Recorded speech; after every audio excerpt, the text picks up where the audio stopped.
waa ji ngeen di gis moo ngi wuyoo ci turu Abdoul Mbahi Mbacké nekk jeune diplômé master en comptabilité mu ngi créé benn entreprise bu ñuy wax Syprovis en 2014 Syprovis di benn start-up bu yëngu ci wàllu collecte de déchets dañ leen di bàyyi ngeen seetaan vidéo bi ngir mën a comprendre lan mooy objectifu Syprovis. asalaamaaleykum maa ngi tudd Abdoul Mbahi Mbacké di fondateur Syprovis. exactement Abdoul lan mooy Syprovis d'abord pour ñu ko xamul. Syprovis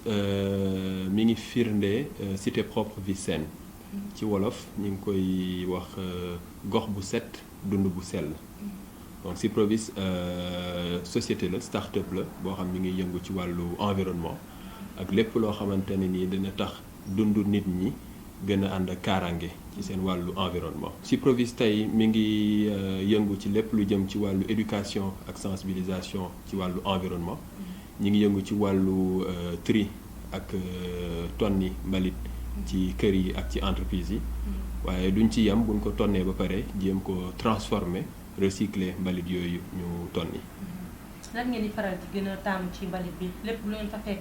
muy déchet bu ci nekk da ngeen koy jël wala dafa am yoo xam ne da ngeen koy trier daal di koy jël comme yan ak yan ngeen di jël. waaw déchets yi ñuy collecté mooy lépp loo xam ni déchet solide la. ci biir loolu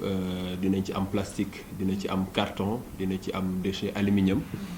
dina ci am déchet verre dina ci am ay déchets électroniques dina ci am sax yenn déchets yoo xamante ni ay déchets toxiques la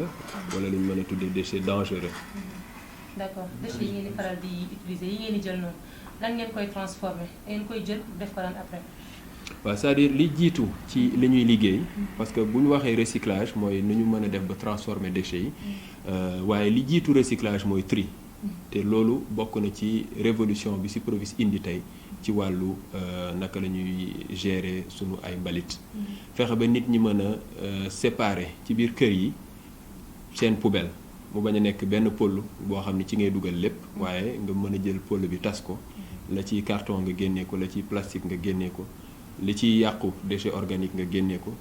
li ci aluminium nga génne ko bu ko defee loolu mooy fii transformation di tàmbale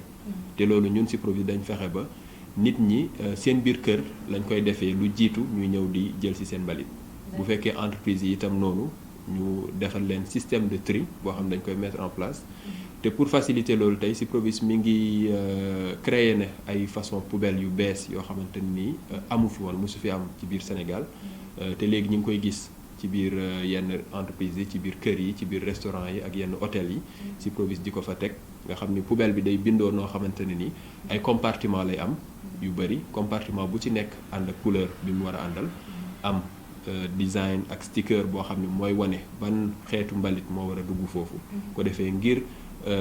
jàppandel nit ñi ñu mën a xam exactement naka lañ war a trier loolu nag ñu ngi ci def liggéey bu am solo ci wàllu sensibilisation parce que tey pour mën a trier ak mën a recycler li ci jiitu mooy fexe ba nit ñi xam lu tax ñuy def loolu. est-ce que sensibilisation boobu ñëpp jot nañ ci. waaw sensibilisation bi Syprovis mi ngi ciy dox di ci liggéey depuis maintenant 5 ans parce que ñun ñi ngi créer suñu start-up bi daanaka 2014 fekk na ñu nekk en activité tàmbali boobu ba léegi nag ñi ngi dox ci sensibilisation bu baax.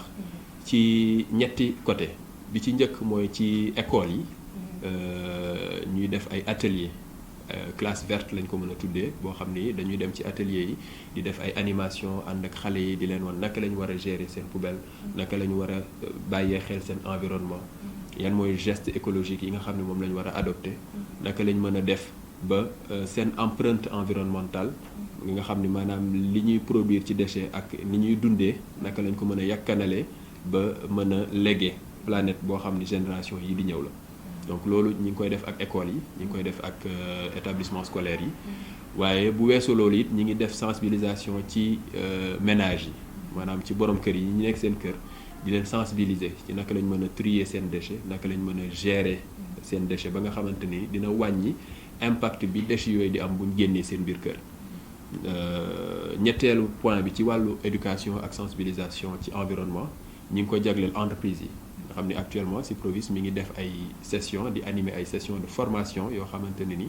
entreprise yu bëri léegi dañuy woo ñuy former seen personnel ci yan geste éco geste lañ mën a adopté naka lañ mën a def ba wàññi seen production seen consommation d'énergie par exemple parce que loolu day dugg ci wàllu nu ñu mën a aaree suñu environnement. naka lañ mën a def ba seen déchets yi ñuy produire ñu trier ko seen biiru bureau avant même sax que ñu koy génnee pour muy dem ci seen poubelle yi nga xam fa la ñuy def déchets yëpp. donc loolu la ñuy sensibilisation bi est-ce que jot na egg ci région yi wala ci biir Dakar rek la yem. mi ngi egg ci région yi ndaxte tey ay plateformes lañ yor de communication. yamul rek ci fi ñuy dem waaye au-delà de loolu réseaux sociaux yi. tax na tey fépp fu ñu bëgg information bi egg fa rek danañ fa egg. donc ci à travers suñ page Facebook bi nga xam ni c'est très dynamique. ak Instagram ñi ngi du ñu deñ ci éduquer population bi. te loolu ay outils la yoo xam ni fu waaye toll waxuma rek biir Sénégal waaye nit ki dana nekk sax bitim réew. am accès ci sunu page mën a xam information yi ñu fay véhiculer mën a xam yan geste la nit ki mën a def ba mën a aar environnement am. waaw pour faciliter tri bi ci kër yi ak ci entreprise yi dañu développer ay façon poubelle yu bari am na yoo xam ni en fer la pour extérieur am yoo xam ni en bois la pour intérieur am yoo xam ni en plastique la ak ay design pour que mu mën a adapté wu ci décoru yenn entreprise yi waaye itam mu mën a nekk lu pratique lu fonctionnel ba nga xam ne boo ko tegee ci biti itam di nga ko mën a utiliser sur le long terme. D'accord. Donc comment ça se passe bu ngeen jëlee produit bi ba pare comme genre plastique soo leen ko xasee ba jël lan ngeen koy transformer wala bois wala papier lan ngeen koy transformer après lan lay demee. waaw bu agent yi demee pour collecter dañuy collecter par type de déchet donc ci biir seen tricycle yi xam nañ fu ci nekk ban déchet moo fa war a dem. bu loolu amee ba noppi chaque déchet maanaam mbalit xeetu mbalit bu ci nekk ci Provis fexe na ba liggéey benn filière de revalorisation boo xam ni moom la ñuy transformer déchet boobu. filière de revalorisation boobu soit dañu ut partenaire boo xamante ne ni spécialiste la ci xeetu mbalit boobu ñu jox ko matière première bi mu transformer ko soit ñun ñu développer filière boobu en interne waaye fexe nañ ba mbalit bu ci ne rek bu ñu ko jëlee. mën a xam fan la war a dem bañ mën ko transformer bu ma la joxee kaawu aluminium par exemple déchet aluminium tey ci Provis mi ngi ci liggéey ak waa village artisanal ay artisans sénégalais yoo xamante ni ñooy transformer tey aluminium bi pour def ci ay objets d'art di ko fondre pour def ci ay marmite ak yeneen objets yoo xamante ni tey ci recyclage aluminium lay jóge bu ñu jëlee kaawu déchet carton papier tey ci Provis mi ngi liggéey ak waa Delvic ñi nekk omniprocesseur ci Niayes nga xam ni machine la boo xamante ni tey day traiter lépp loo xam ne matière organique la ak papier ak carton machine bi day produire énergie boo xam ni mooy doxal machine bi day extraire ndox ci biir processus bi ndox boobu dañ koy utiliser à usage industriel ba pare day produire cendre de compost donc cendre de compost boobu tey dañ ko mën a utiliser à usage agricole te am na sax ay tests yu bari yoo xam ni waa ISRA def nañ ko ci cendre de compost yooyu. D'accord. bu ñu jëlee ba tey ma joxaat beneen exemple déchets plastiques yi par exemple nga xam ni c'est un problème au Sénégal actuellement et que ñëpp war ci taxaw pour xool nuñ ko xeexee ak nuñ ko wàññee surtout ci niñ koy utiliser ñu ngi ciy liggéey ak ay partenaires yu bari yoo xamante ne ni ku mel ni West Africa Environnement ak yeneen partenaires yoo xamante ne ni bu ñu récupérer plastique bi ñun dinañ ci def benn liggéey nettoyer ko bu fekkee plastique dur bi la ñu broyer ko. nga xam dina seen entreprise bopp la wala xam ñoo leen koy jox. déedéet loolu ñun ñooy def première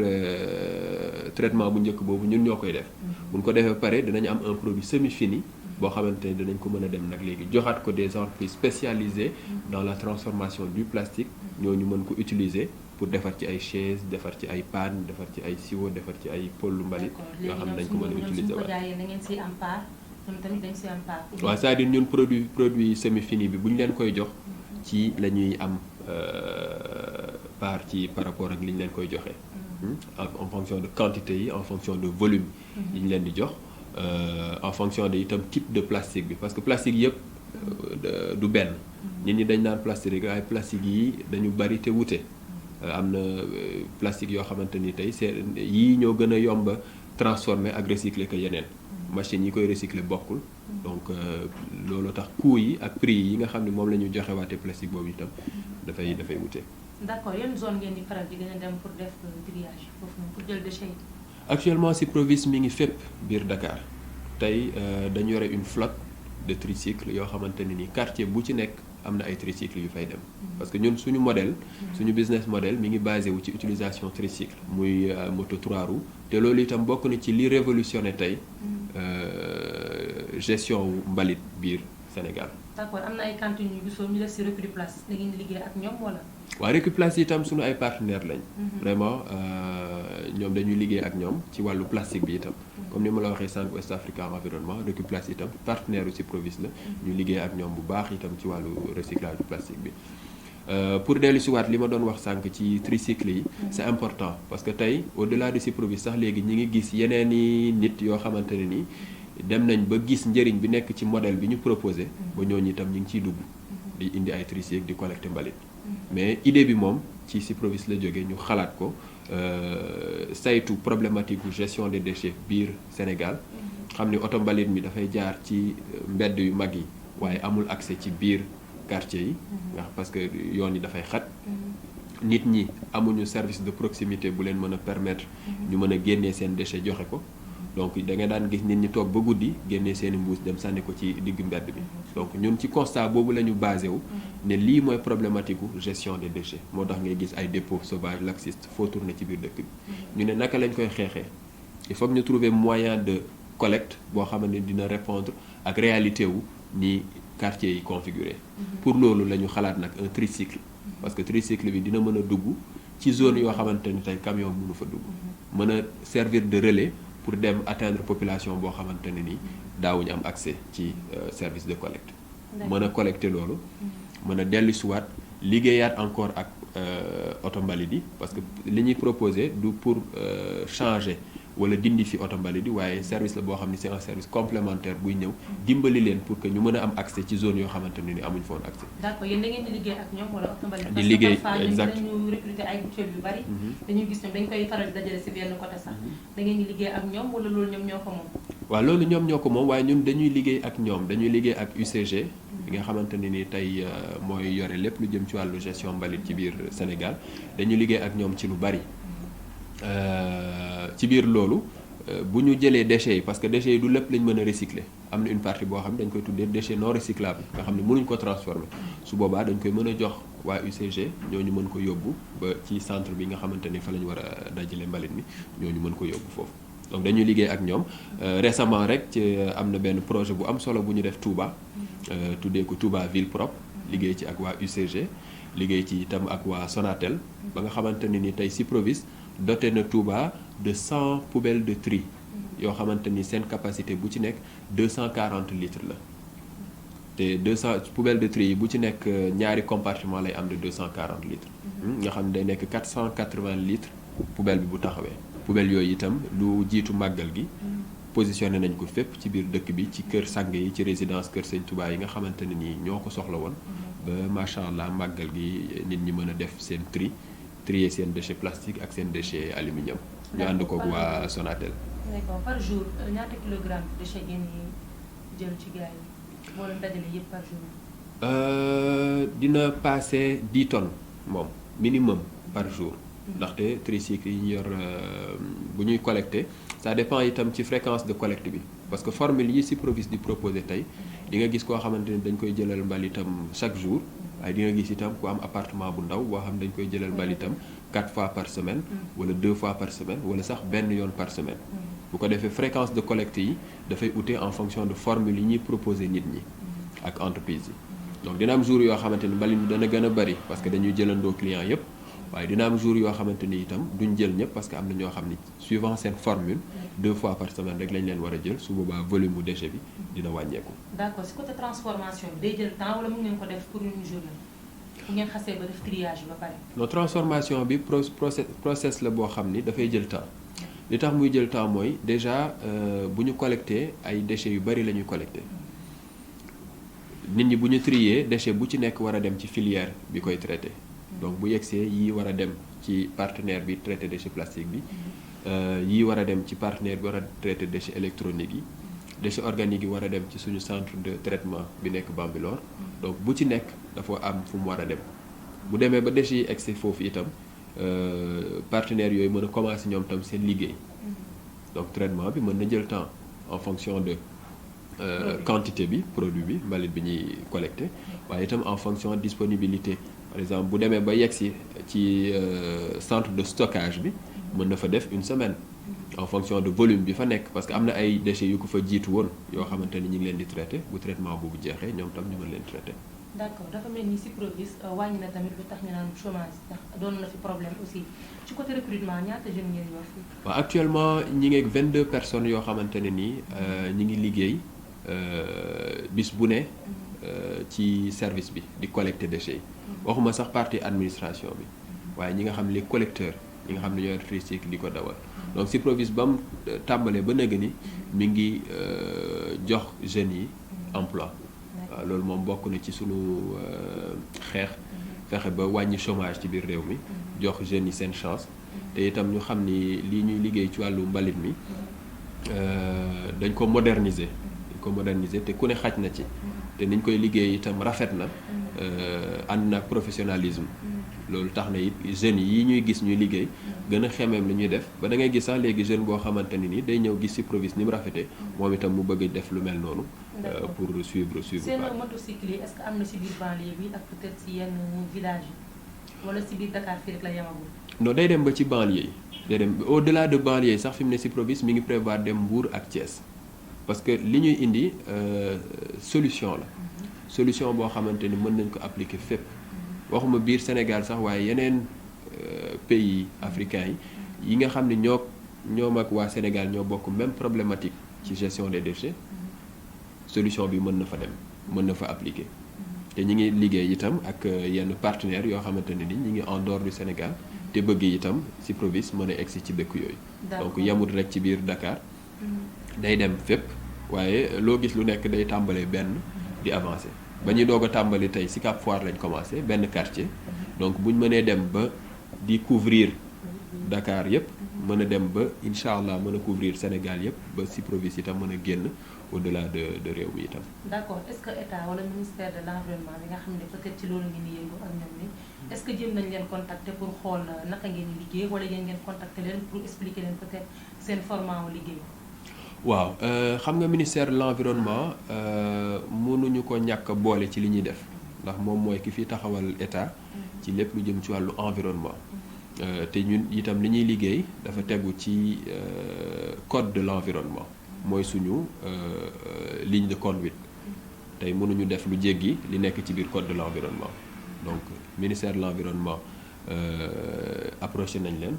reconnaître nañ ñu am nañ fa ay contacts dañ nañ ko ba yenn saa yi bu ñuy organiser tax di ay journée de l'environnement dañuy invité Siprovist ñu participer am nañ sax boo xam ni man mii maa defoon discours d'ouverture journée de l'environnement bi ñu doon def ci baie de Hann il y a à peu près 2-3 ans donc ñi ngi liggéey ak ñoom ci kaw reconnaissance bu ñu am par rapport ak liggéey bi ñuy def ndax li ñuy def itam dañ koy defal réew mi itam dañ koy defal ministère yi nga xamante ni seen liggéey la te ñoom la waroon waaye bu fekkee lu wàllu financement moom wax dëgg fa yàlla ñi ngi liggéey sur fonds propres c'est-à-dire tey activité bi la muy générer moom lañ ciy delloo di ci liggéey di avancer ndànk-ndànk waaye du loo xamante ni dañ ko am financement bu jóge ci état wala bu jóge ci banque déedéet waa fonds propres. slogan bi lan la. cité propre vie saine suñu slogan mën nañu wax pensez vert et rejoignez-nous parce que ci réseaux sociaux yi publication bu ñu def itam dañ ci bind loolu donc dañu bëgg nit ñi changer seen mentalité pensez vert vert VERT rejoignez-nous parce que Siprovist tey au-delà de structure bi ñu nekk mouvement la en marche boo xamante ni dañu bëgg ñëpp ñëw fekk si ñu ci suñu vision bi ñu am par rapport ak naka lañ mën a gérer suñu wàllu environnement boo seetee sax du ma ne naka la ñuy gérer suñu mbalit parce que Siprovist dépassé na gestion wu mbalit waaye environnement lay gérer naka lañ ko mën a yàkkanale ba nga xamante ne nii génération yii di ñëw dañ leen mën a léguer planète bu ñu mën a dund ci dund bu sell mooy itam gox bu set dund bu sell mooy cité propre. est-ce que Siprovist am na peut-être beneen projet boo xam ne mu ngi koy entamer pour le futur. waaw bokk na ci suñu projet bi ci gën a mag mooy am vraiment une usine de transformation des déchets boo xamante ni danañ ko amal incha allah biir Sénégal boo xamante ne nii du yem rek ci transformation wu benn déchet waaye day mën a transformer plusieurs déchets en même temps usine la boo xamante ni tey dana créer emploi bu bari pour jeunes yi aussi bien jeunes yi nekk ci biir ville bi que jeunes yi nekk ci banlieue bi que ñi nekk ci biir région yi bu weesoo loolu itam c'est un projet ambitieux bu ñu yore boo xamante ni tey mënuñ ko def ñun kese waaye dañ ciy ànd ak état bi ànd ci mboolem acteurs yi yëngu ci wàllu environnement financement bi duñ ko xaar parce que buñ doon xaar rek nëgë ni tàmbalee guñu waaw waaye dañuy liggéey wane démontrer faisabilité wu li ñuy def bu ko defee financement moom moo ñuy fekk si moom day fekk ñuy dox mu ñëw ànd ak ñun waaye duñ ko xaar. D'accord, est-ce que mën nañ xam lan moo la motiver ba nga jékki-jékki créer benn entreprise tuddee ko Cyprovis? waaw bokk na ci li ma gën a motiver environnement daf ma ñor maanaam naka laa mën a def ba dund bu sell te loolu itam dafa bokk ci jaamu yàlla waaye bu weesoo loolu naka laa mën a def ba créer valeur pour sama réew naka laa mën a def ba créer emploi pour jeunes yi mu bañ a parce que avant may créer Cyprovis man je suis financier de formation Kaolack laa amee sama bac ñëw université Cheikh Anta Diop ESP fa laa defee sama licence fa laa defee sama diplôme supérieur comptable fa laa defee sama master commencé liggéey ci groupe Chaka Car System bi ci VDN bi doog a am xalaatu créer Cyprovis parce que li ma doon liggéey di xëy di liggéeyal nit rek doyatuma woon donc il me fallait tey créer sama bopp am sama liggéeyu bopp waaye mu bañ a yem ci loo xam ni man rek maa ciy jëriñu waaye mu doon loo xamante ni ñeneen danañ ci mën a jëriñu ay jeunes yu bari moo tax ñu créer ko ba ñi ngi sant yàlla am nañu créer nañ emploi yu bari nit ñaa ngi ci di liggéey am na sax ay agents commerciaux yoo xamante ne ni par 3 mois dinañu recruter 15 jeunes yoo xam ne ay agents commerciaux la ñu nekk di def prospection ci quartier yi nga xam ni fa la ñu war a dem pour ut fa ay clients te ñooñu itam ba tey ci création d'emploi lay dugg. D'accord, est-ce que sensibilisation bi jot na yomb ak sénégalais ku ci nekk sa esprit bopp bi nga yor est-ce que dina yomb tey pour ngeen mën a sensibiliser nit ñi ñuy séparer poubelle yi def poubelle boo xam ne plastique lay am ak fi déchets yoo xam ne ni peut-être kenn dootu ko mën a transformer est-ce que dina yomb. sensibilisation bi du mën a yomb ndaxte nit ñi dañu am benn mentalité bu ñu amoon mentalité boobu war a changer. ndax du caaginu comme ni ma waxee woon sànq du caaginu dañoo bañ waaye c'est juste que xëy na dañoo xamut léegi nag nit ki bu xamut par exemple au départ Cyprovis bi ñu ñëwee di collecter da ngay gis koo xam ni da nga koy wax waxu tri mais danaan la man loolu yitteelu ma li ma yitteel mooy nañ jël sama mbalit mu génn sama kër après li ngeen ciy def yéen a koy xool waaye ñun duñu yem foofu danañ fexe ba waxtaan ak yow leeralal la tey impact bi nga xam ni nit ki mën na koo am ak itam débouché parce que nit ñi bu ñu participer ci tri bi participer ci jox seen mbalit Cyprovis dañuy participer waale itam ci création d'emploi parce que recyclage bi exactement recyclage bi ay nit ñoo koy def bu ñu demee ba war ko def nit ñooñu dañ leen di recruter donc ku ci nekk geste bi ngay def donte lu ndaw la ci sa côté bu ñu boolee geste yu ndaw yu bari yooyu yëpp day mujj nekk lu mag donc noonu dañuy sensibiliser mais ñi ngi sentir itam que ni vraiment am na changement entre par exemple il y a 4 ans bi ñuy doog a démarrer discours ak bi nit ñi daan am ak léegi soppeeku na ba tax na léegi koo wax waxu recyclage nga wax ko waxu plastique wax ko waxu trier ay déchets nit ñi ils sont de plus en plus réceptifs. am na ay poubelles yu ma gis ci suuf yi yoo fi def poubelles yooyu pour lan la exactement ak yoo xam ne de couleur différente. poubelle yi mooy poubelle de tri yi ma doon wax sànq que ni Cyprovis daf ko développé parce que poubelle de tri musul am Sénégal Sénégal poubelle benn pôle lañ ci xam boo xam ne ci la ñuy dajale lépp Cyprovis nag ñëw révolutionné loolu ne léeg-léeg dootuñu defati lépp ci benn pôle dañ koy xaaj fu ci nekk ñu def fa dara. quartier bu ci nekk day am poubelle différente. waaw c'est-à-dire poubelle de tri yi dinañ ko def ci voirie yi dañ ko def ci quartier yi kër yi am ci entreprise yi am ci. mais li jëm ci wàllu quartier yi ak voirie bi ñaare mairie yi ñoo ci mën a jàpp parce que tey Cyprovis dafay liggéey il faut am mairie boo xamante ne nii gis na li ñuy def mu ñor ko environnement ñor ko mu ñëw ñu ànd ak moom mu am lu mu ci participer ñu installer ko ay poubelle de tri comme par exemple ni waa Sonatel def ci màggalu Touba bi nga xam ni dañoo bëggoon jàpp ci màggal gi doté Touba de poubelle de tri ñu ànd ceeg ñoom defar poubelle yi yóbbu ko fi ñu ko war a yóbbu boo seetee poubelle yi nga gis ci suuf itam Syprovis moo ko defar ay poubelle de tri la 10 la yoo xam ne bu ci nekk 2 compartiments te ñi ngi ko jagleel Juma Masalikul Jinaan mu doon loo xamante ni tey suñ participation lay nekk ci jumaa ji milieu boo xam ne day bari ñu fay daje. exactement day nekk milieu boo xamante ni ñi fay daje dañuy bari bu ko defee nit ñi mën cee jëriñu au lieu de li tax a jóg poubelle yi mooy surtout yi nga xam ne ñu ngi koy yóbbu par exemple ci jumaay Masalikul Jinaan nit ñi buñ ñëwee yore dara seen loxo yenn saa da ngay gis nit ku dox lu yàgg te du am fu mu ko def day obligé yenn saa yi sànni ko ci suuf léegi nag fexe ba defal leen ay poubelles yu accessible ba nga xamante ne ni lu ñu yore buñ ñëwee mën ko dugal ci biir poubelle bi loolu moo ñu tax a jóg. ban appel ngay lancé ci jeunes yi nga xam ne yaakaar nañu Sénégal amul liggéey wala jéemuñu def tamit ay tànku jéego comme ni nga def ba créer sa entreprise bopp lan ngay wax jeunes yooyu. waaw jeunes yooyu li ma leen di wax mooy succès bu nekk coono bu tar moo ko jiitu donc dara xëyut rek yomb te it bu nu xaar ba lépp sotti ñu bëgg a tàmbali déedéet boo seetee Syprovis tey man bi ma koy créer sama 10 premiers clients yi maa leen démarché sama bopp jóg sol sama tànk dox gisanteeg ay nit expliquer leen xalaat bi ma am laaj leen est-ce que intéressé na leen jéem a taxawal boobu aw ma moto aw ma tricycle aw ma dara ànd ak ay nit ay jeunes wax leen sama vision ñu bokk kook man ñu tàmbali liggéey dem di jël poubelle yi bi ñu demee ba commencé loolu gis ni nit ñi ñi ngi de plus en plus intéressé daan leen jox ay poubelle parce que liggéey boo gis il faut nga innover surtout ci jeunes yi donc appel boobu itam dinañ ko def ci jeunes yi bu ñu bëggee liggéey bi dox bu ñu xool rek li fi nekkoon ñu ñëw reproduire déedéet nañu xool naka lañ mën a moderniser naka lañ mën a innover naka lañ mën a indi une touche nouvelle boo xamante ni c'est la première fois au Sénégal. exactement Syprovis tey c'est une innovation c'est une révolution bi ñu ñëwee li ñu njëkk def mooy di joxe ay poubelle joxe ay sac poubelle te mbalit dañ daan xam rek nit ki ñëw fëgg nga jox ko mbalit ñu ne déedéet dañ koy def ci mbuus léegi pour bu ko defee limiter vecteur de maladie ci biir noonu prospection bi man maa ko doon defar sama bopp recouvrement bu fin de mois jotee man maa doon dox di dem jëlali sama bopp xaalis bi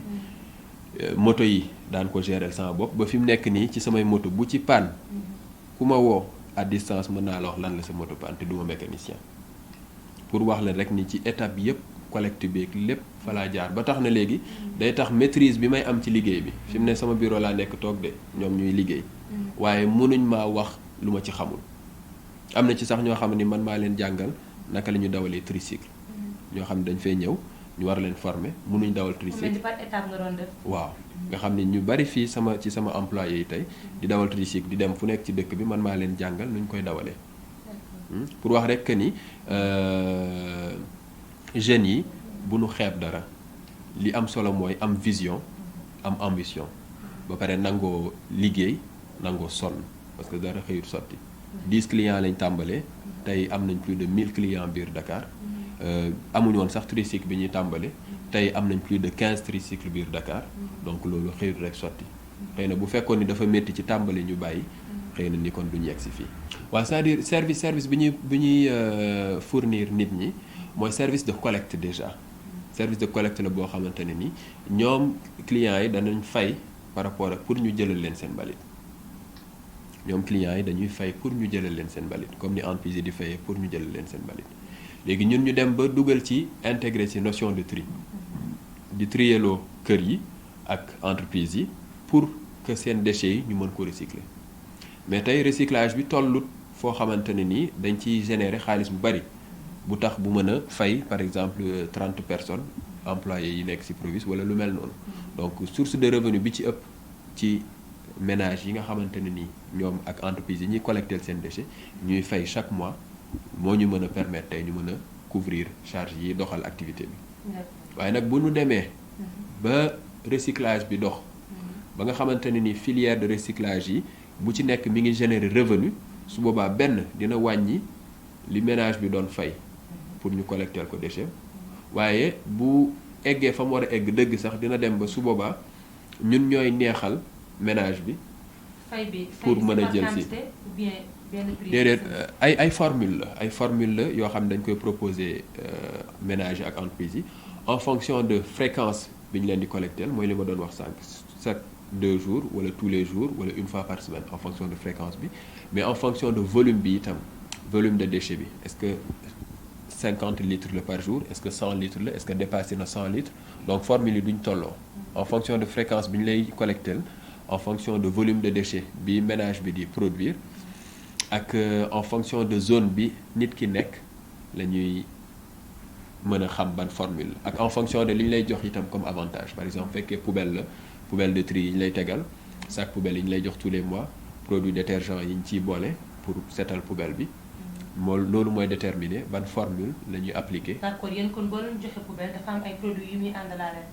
waaw c'est-à-dire poubelle bi dañu bëgg mu set. donc en fonction de formule bi nit ki choisir mën na jël formule boo xam ni day am poubelle am eau de javel am sac poubelle ak yenn